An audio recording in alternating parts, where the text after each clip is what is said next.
Hey guys, and welcome back to Let's Play Majora's Mask. Okay, so we are here in Great Bay, and we have just finished up returning all 7 of the Zora eggs back to the laboratory up there, and we learned the new wave Bossa Nova, which means we can pretty much reset time now and not lose any progress, which is good. So, since we have reached that point, this is a pretty good time to go ahead and take care of side things, a lot of side things, like I mentioned in the last part, but the first thing we're going to do is head back to Clock Town via the Song of Soaring.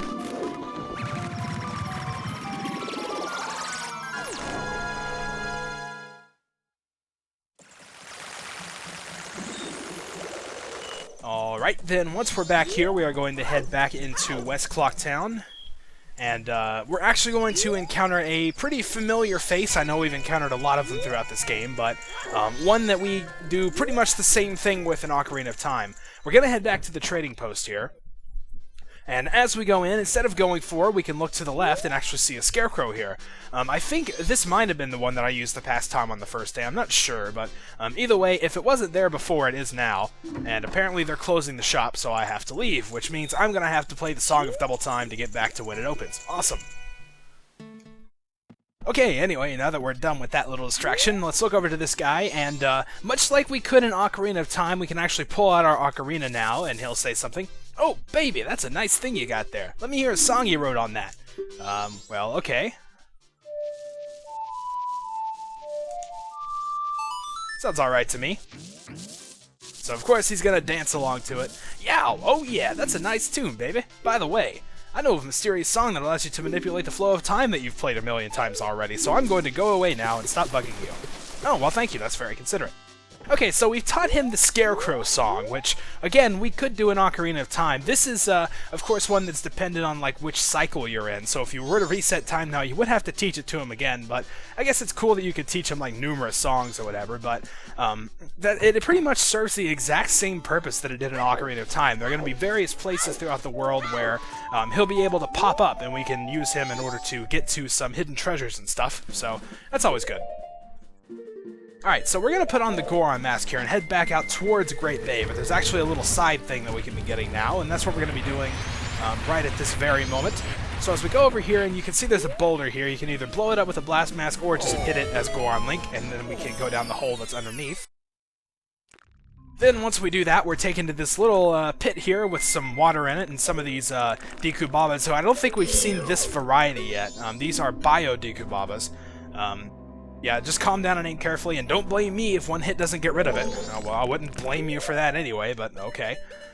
So, if we look up from here, actually, we can see there are numerous hives on the ceiling. One of these is going to contain a heart piece for us, so what I like to do is just shoot them all down. I don't really care which one has it or not. Then just jump in, and if you get hit by those guys, you get hit by them. It's really not that big of a deal. But, okay, well, if I would get away from them, that would be nice. Man, I tell you what, I've never really had that many problems with them before. But, yeah, so here's the heart piece sitting right here in the water. We can go down and pick it up as Zora Link, and we've now assembled a new heart container, and our maximum life energy has been increased. That is awesome. And that just refilled all the health that we lost from the hits there, so it works, right?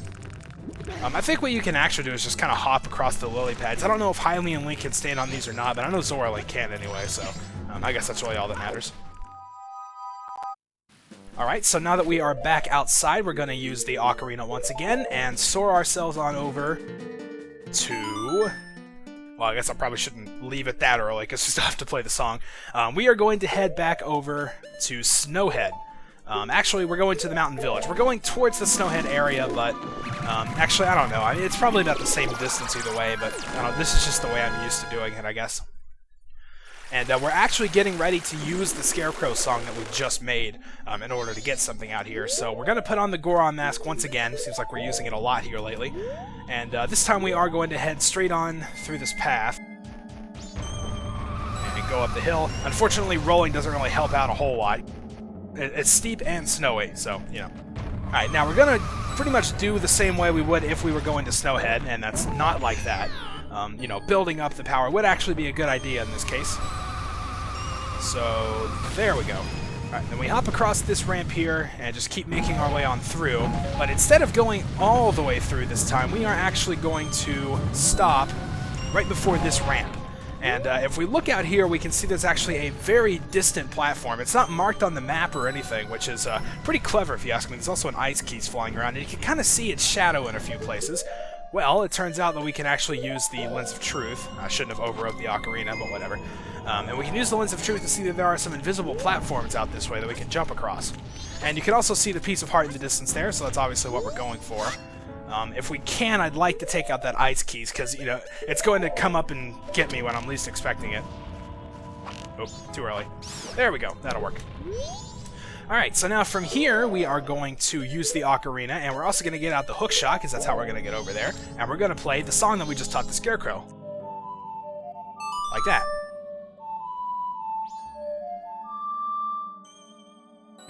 And he's going to pop up over there, and we can now use our newfound hook shot in order to make our way over there and grab the piece of heart. Now, it's not going to leave a mark on him, so you just kind of have to know where you're aiming. But then you grab the heart piece, and that marks the first one of a new heart container. Okay, so now we're going to play the Song of Soaring once again. I remember I think I said whenever we got it, this is going to be one of the most played songs. We're actually going to use this in order to get out to Snowhead, because I don't think we can actually get back from this platform, other than just falling into the pit. And, well, this would just be quicker anyway, because this is going to take me where we need to go.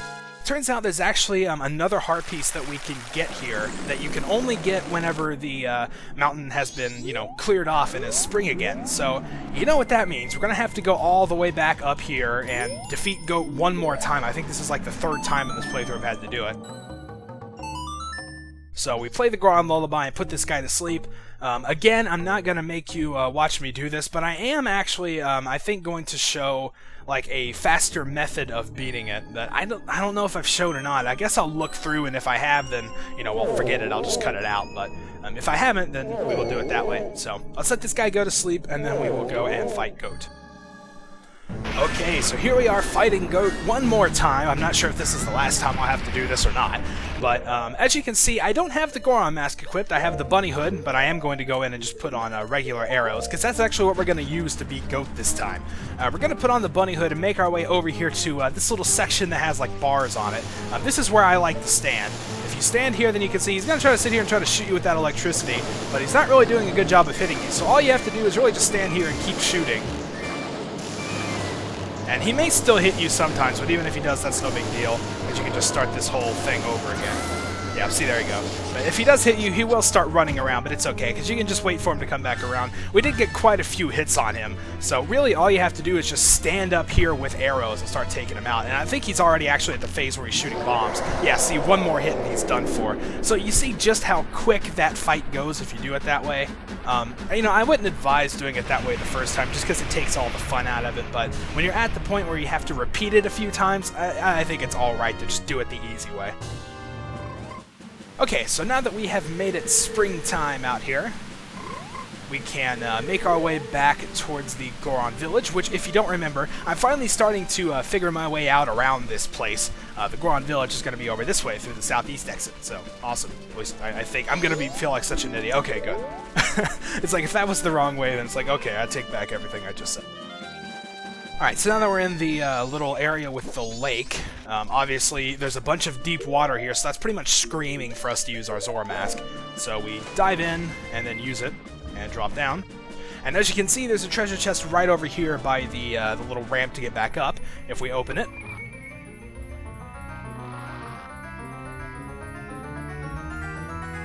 we're going to get yet another piece of heart, so awesome. There's a good view, by the way, of Link's really happy Zora face. I still can't get enough of that. I can't believe I've never seen that before now. I don't know. I guess I really just don't pay him that much attention. But okay, so now that we've done that, we are actually going to have to reset time, because what we're going to do is actually head back through and get like all of the title deeds and everything. So in order to do that, it's going to have to be the first day again. Well, yeah, because we have, I think we've actually... I don't know if we sold the deed in this cycle or not. Probably not, but I'm still going to reset time anyway, just because I want to get as much time as possible. So, that's what we're going to do.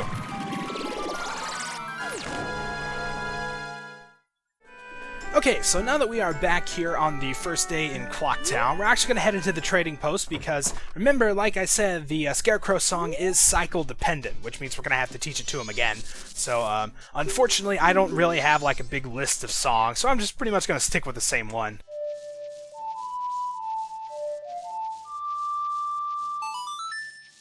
There we go.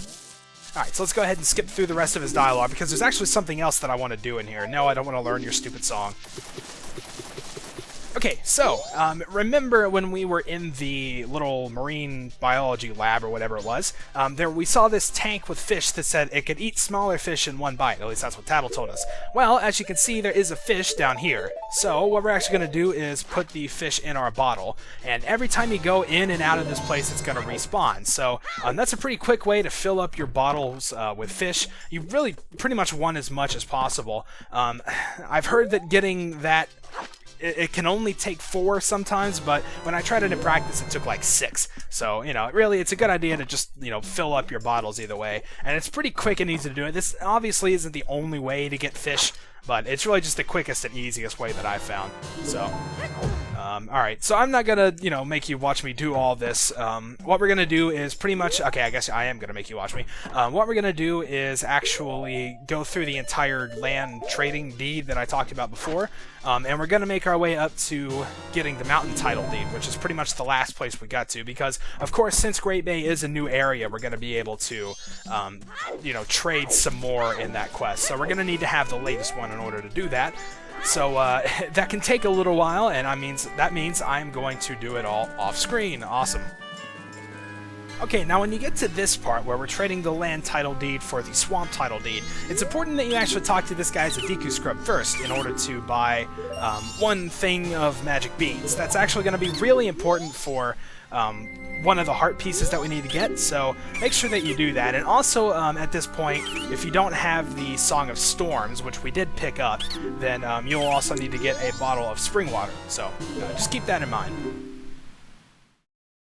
Okay, so I finished up getting all the title deeds. As you can see, the mountain title deed is right there. Also, we have our magic beans and the Song of Storms, which we're going to need. So now we're actually going to deal with these fish in the tank here. We can climb up, and much like the Zora eggs, we can just drop these fish into the tank. And this is a little bit cruel, but essentially we're feeding these two guys, so as soon as you feed one, it's going to grow bigger, and of course we're just going to have to keep doing it, I think pretty much just until one of them reaches its maximum size, which I'm not entirely sure how many fish that takes, but, well, at least we did get the same one twice, it looks like, so. Alright, now let's dump in fish number 3. And, wow, did we just get the same fish all 3 times? That's awesome. Okay, so now let's dump in the 4th one. And, well, I mean, I guess if we get that one big fish to eat this one, then we might be done. Looks like we did get it, so let's see. Yeah, if we make one of them reach its maximum size, it pretty much just eats the other fish and then grows all the way up, and then gets the heart piece to spit out. So, wow, I actually got it done in 4 fish. That actually requires quite a bit of luck, because, like I said, in practice it took me 6. I guess that's because the other one kept stealing the food from the one I was trying to grow. So, now we pretty much just have a huge fish. I wonder if Tattle says anything different. Let's see if we can check it again. Seems like we could, because I saw her, like, flutter over there. Okay, well, maybe not. I'm seeing the arrows just, like, barely appearing. Let's try to do it. I know, I'm just wasting time at this point, but I'm curious as if it says anything different. Okay, well, I guess you can't check it, but that's fine. We got the heart piece, so that's pretty much all we came in here for. Alright, now, real quick before we end the video, there's another heart piece that we can actually get that's pretty close nearby. So, what we're going to do is turn into a Zora and swim out back over here towards the Pirates Hideout section, so I guess we can do this whole thing again. It's just fun. I like it, but so where we're going is not quite back to the Pirates Hideout, but it is sort of in the same general direction. There's this little piece of coastline that's over to the east, and you can see there's a bunch of you know, grass cliffs or whatever up there. So we're obviously going to be dealing with those, and can't make your way up there from here, so we have to do it from this side. Alright, so now we want to head over to the far south part of it. Stand a little ways away from that cliff right there. Then if we get out our hook shot and turn back into Hylian Link, we can look up and see that there is a hookshot target right there, which we can pull ourselves to. Then if we look from here, there's another one, and then of course another one on in the distance. So we're pretty much just going to be making our way along all these cliffs. And also you can see on that ledge there is one of those patches of soft earth, so that's why we needed the beans. So let's go ahead and get those out, as well as the ocarina. Go ahead and plant this. And since we have the Song of Storms, we can play it now.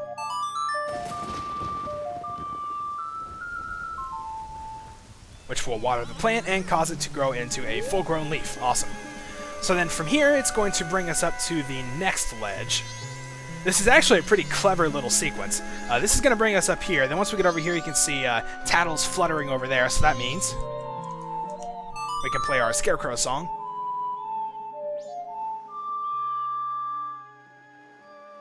And cause him to show up over there.